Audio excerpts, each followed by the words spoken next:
Hello नमस्कार साथियों। आज की क्लास बहुत शानदार होने वाले हैं क्योंकि आज इस क्लास में मैं आपको क्लास 12th ज्योग्राफी यानी कि भूगोल के मोस्ट सब्जेक्टिव क्वेश्चन आंसर कराने वाला हूं, जो आपके बोर्ड एग्जाम की दृष्टिकोण से बहुत इंपॉर्टेंट है। इसी वजह से आप इसको ध्यान से अंत तक देखेंगे।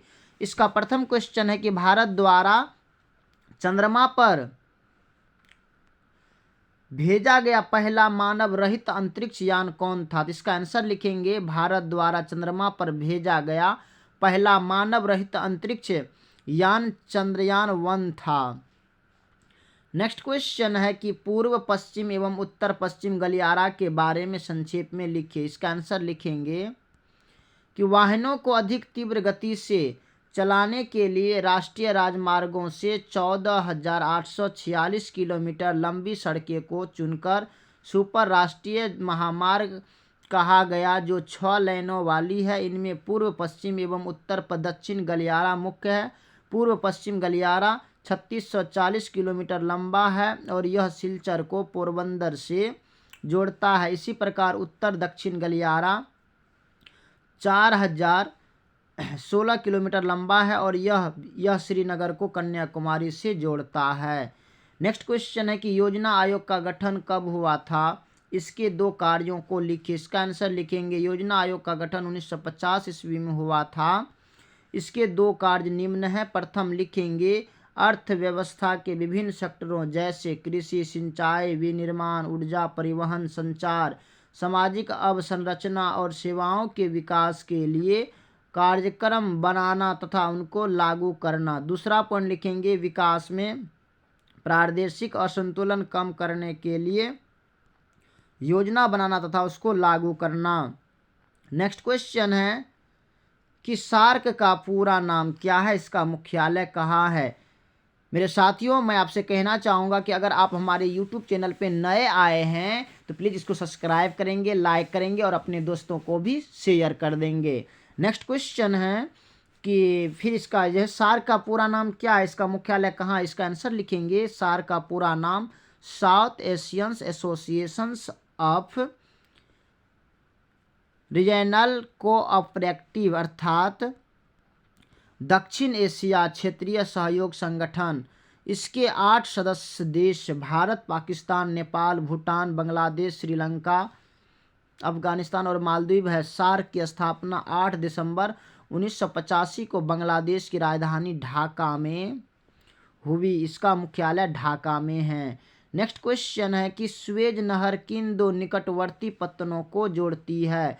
इसका आंसर लिखेंगे स्वेज नहर मिस्र के उत्तर में पोर्ट सईद और दक्षिण में स्थित पोर्ट स्वेज को जोड़ती है। इस प्रकार उत्तर में भूमध्य और दक्षिण में लाल सागर इससे जुड़ जाता है। नेक्स्ट क्वेश्चन है कि वायु प्रदूषण के प्रमुख स्रोतों का उल्लेख करें। इसका आंसर लिखेंगे धूल, धुआं, गैसों आदि संदूषकों की वायु में अभिवृद्धि जो मनुष्य, जंतुओं और पेड़ पौधों के लिए हानिकारक होते हैं वायु प्रदूषण कहलाते हैं। वायु प्रदूषण के प्रमुख स्रोत हैं प्रथम प्राकृतिक स्रोत जैसे ज्वालामुखी विस्फोट, धूल, तूफान, अग्नि इत्यादि तथा मानवकृत स्रोत जैसे उद्योग, मोटर वाहन, ताप बिजली घर, कचहरी कचरा, शहरी कचरा, खदानों से निकली धूल इत्यादि।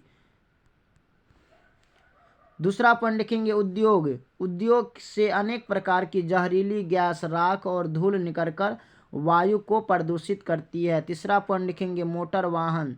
मोटर वाहनों से मोनोऑक्साइड और सीसा वायुमंडल में छोड़े जाते हैं। बड़े नगरों में 50 से 60% प्रदूषण इन्हीं से होता है। चौथा पॉइंट लिखेंगे ताप बिजली घर।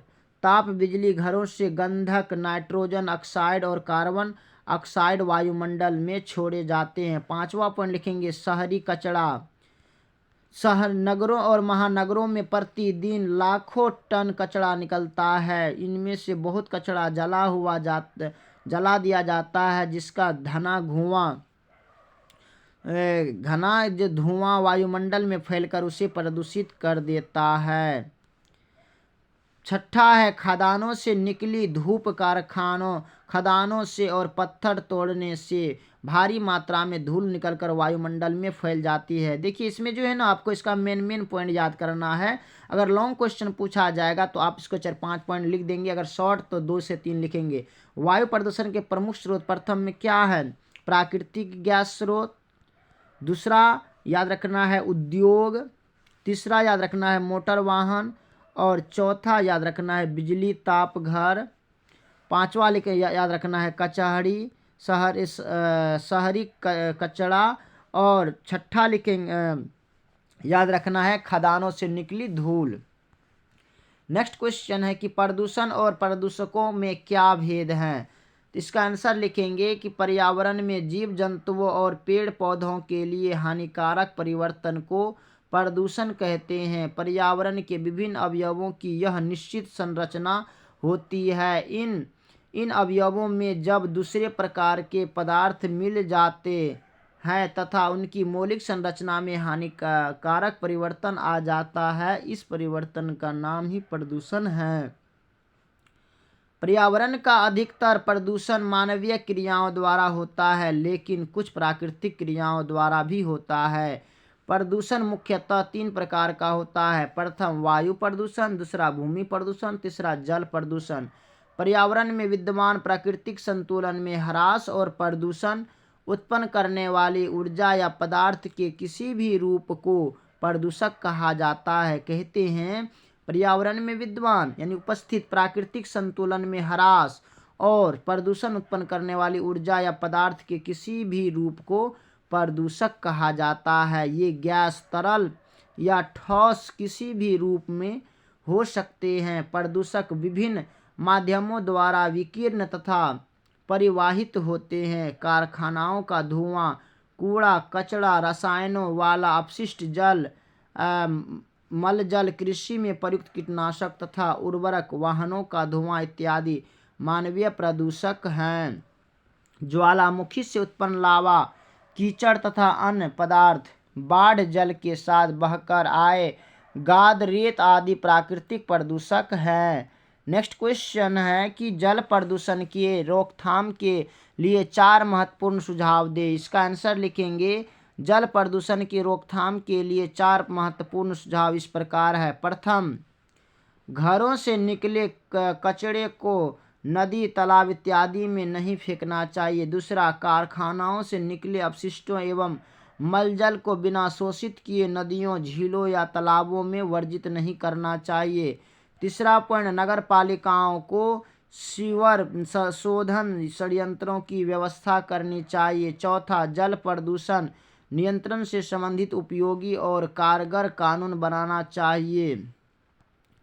नेक्स्ट क्वेश्चन है कि लोगों पर दूषित जल या गंदे जल के उपयोग के क्या संभव प्रभाव हो सकते हैं? सख्ती से लागू करना चाहिए। क्या सख्ती से लागू करना चाहिए? इसका आंसर लिखेंगे जल जीवन के लिए एक बुनियादी जरूरत है। स्वस्थ जीवन के लिए स्वस्थ जल आवश्यक है, लेकिन अनेक कारणों से भारत के नगरों और गांवों में जल प्रदूषण तेजी से बढ़ रहा है। जल प्रदूषण से तात्पर्य जल के भौतिक, रासायनिक और जैविक गुणों में ऐसा परिवर्तन से है जो उसके रूप, गंध और स्वाद से मानव के स्वास्थ्य और कृषि, उद्योग एवं व्यापार के लिए हानिकारक हो।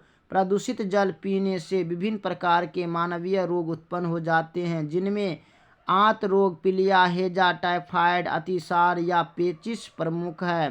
प्रदूषित जल कृषि क्षेत्र में घुसकर फसलों को भी प्रदूषित कर देते हैं, जो अंततः आहार श्रृंखला में प्रवेश करके मानव स्वास्थ्य को हानि पहुंचाता है। नेक्स्ट क्वेश्चन है कि स्मॉग क्या है? इसका आंसर लिखेंगे वायुमंडल में धुआं और कुहासा के मिलने से धुआंसा का निर्माण होता है, जिसे अंग्रेजी में स्मॉग कहते हैं। स्मॉग बराबर स्मोक जोड़ फॉग। जाड़े के दिनों में वायुमंडल की निचली परत में कुहासा छाया रहता है। ऊर्जा के स्रोत के रूप में विभिन्न प्रकार के ईंधनों के प्रयोग में वृद्धि के साथ पर्यावरण में विषाक्त धुएं वाली गैसों के उत्सर्जन के परिणाम स्वरूप स्मॉग का निर्माण होता है। यह मानव स्वास्थ्य के लिए अत्यंत घातक होता है। नेक्स्ट क्वेश्चन है कि हरित रासायनिकी क्या है। बहुत इंपॉर्टेंट क्वेश्चन है। इसका आंसर लिखेंगे हरित रासायनिकी रासायनिक उत्पाद एवं प्रक्रियाओं का वह प्रारूप है जो वातावरण में हानिकारक तत्वों को पैदा होने की प्रक्रिया को कम करता है या खत्म करता है। इसका संबंध किसी रासायनिक उत्पाद के संपूर्ण जीवन चक्र प्रारूप उत्पादन, उपयोग और अंत में निष्पादन तक रहता है।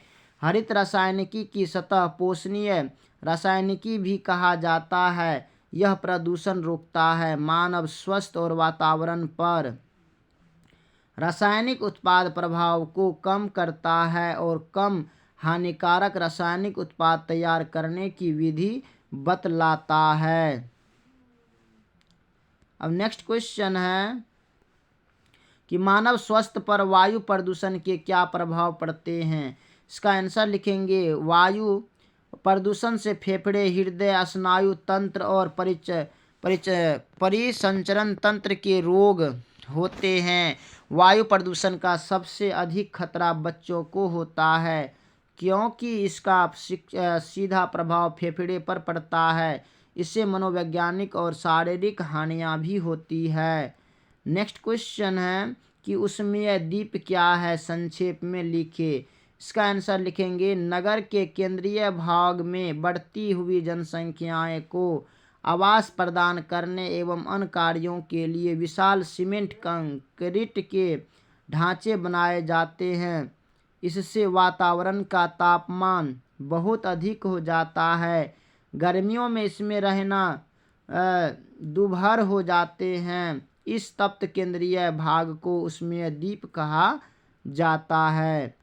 नेक्स्ट क्वेश्चन है कि भारत में नगरीय अपशिष्ट निपटान से जुड़ी प्रमुख समस्याओं का उल्लेख कीजिए। कहते हैं कि भारत में नगरीय अपशिष्ट जो होते हैं, कूड़े कचरे निपटान से जुड़ी प्रमुख समस्याओं का क्या क्या समस्याएं उसका उल्लेख करें। इसका आंसर लिखेंगे भारतीय नगरों की समस्याओं में अपशिष्टों का निपटान बहुत महत्वपूर्ण है। इसके कई कारण हैं जिसमें निम्नलिखित महत्वपूर्ण है। प्रथम, मानव मल के सुरक्षित निपटान के लिए सीवर या अन्य माध्यमों की कमी है। कूड़ा कचरा संग्रहण की सेवाओं की व्यवस्था अपर्याप्त है। ठोस अपशिष्ट के संग्रहण में असमर्थता का गंभीर समस्या है। सड़कों, घरों के बीच की खाली भूमि और बेकार भूमि पर इसके ढेर लग जाते हैं। ऐसे ढेर स्वास्थ्य के लिए गंभीर खतरा है। तीसरा पॉइंट लिखेंगे औद्योगिक अपशिष्टों को नदियों में बहाया जाना भी प्रदूषण का मुख्य कारण है। नगर आधारित उद्योगों और अनुपचारित मल जल से उत्पन्न प्रदूषण नगरों में स्वास्थ्य की गंभीर समस्याएं पैदा करता है। यो तो ठोस अपशिष्टों के निपटान में सरकारी और गैर सरकारी दोनों संस्थाएं कार्य कर रही है, लेकिन यह समस्याएं अभी तक सुलझ नहीं पाई है। इन अपशिष्टों को संसाधन मानकर इनमें ऊर्जा और खाद का उत्पादन किया जा सकता है। नेक्स्ट क्वेश्चन है कि भारत के 4 बड़े राज्यों की जनसंख्या के आकार तथा क्षेत्रफल की तुलना कीजिए। इसका आंसर लिखेंगे कि भारत में जनसंख्या का वितरण बहुत असमान है।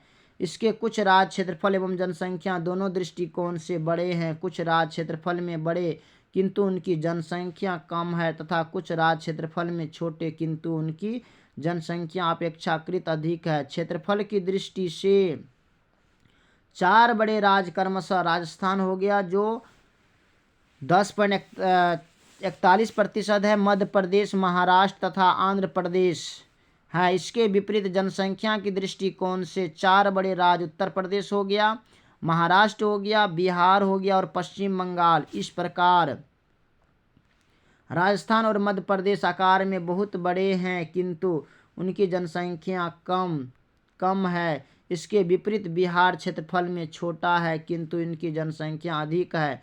महाराष्ट्र क्षेत्रफल और जनसंख्या दोनों में संतुलित और बड़ा है, लगभग यही स्थिति आंध्र प्रदेश का उत्तर प्रदेश की है। तो माय डियर स्टूडेंट्स, इसमें हमने 15 मोस्ट क्वेश्चन आंसर बताए हैं। बाकी इससे आगे का जितने भी क्वेश्चन हम इसके पार्ट 2 में बनाएंगे। बाकी आपको ये वीडियो कैसा लगा आप हमें कमेंट में बताएंगे। देखिए, अगर एक बार में आपको समझ में नहीं लगता है तो 2 बार 3 बार करके इसको देखा करें, और देखने से सुनने से क्या होगा, आपको इसके मेन पॉइंट याद हो जाएंगे और आप जो है ना इसके क्वेश्चन को खुद से लिखने का प्रयास करें। जितना आप लिखेंगे उतना बेस्ट आपका रिजल्ट होगा।